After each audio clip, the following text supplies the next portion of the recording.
আসসালামু আলাইকুম। এটা আমার একটা ফাইকাস জাতীয় গাছ, এটা বাংলায় পাকুড়ও বলে। এই গাছটাকে আমি, এটার বয়স 1 বছর, 1 বছর প্লাস।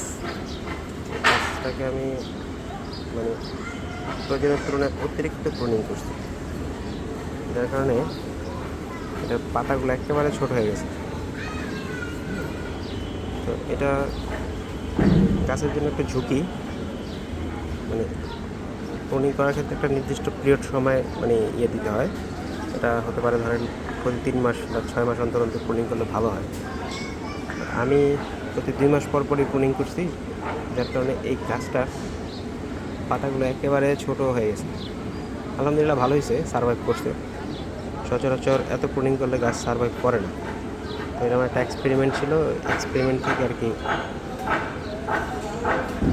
আমি প্রতি মাসে অন্তত একবার করে প্রুনিং করে দেখছি যেটাকে কী করা যায়। তো সেক্ষেত্রে আমার গাছটা প্রায় মরে গেছিলো। আলহামদুলিল্লাহ এখন আবার সারভাইভ করতেছে, খুবই সুন্দর নতুন পুষে আসতেছে।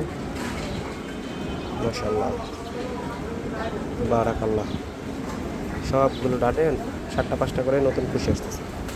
এটা হচ্ছে অতিরিক্ত প্রুনিং করলে আসলে গাছ যদি টিকে যায় তবে এটা রূপ সৌন্দর্য খুবই সুন্দর হয়।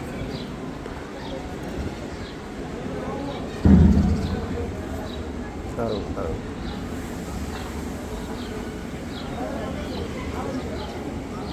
এখানে যে 2টা ব্রাঞ্চ রাখছি, আসলে এই 2টা ব্রাঞ্চকে আমি এই 2টা ব্রাঞ্চকে রাখবো না, এটাকে শিকড় লাইন আপ করবো। এটাকে মাটির নিচে ঢুকিয়ে দিব, এটা শিকড় লাইন আপ হবে।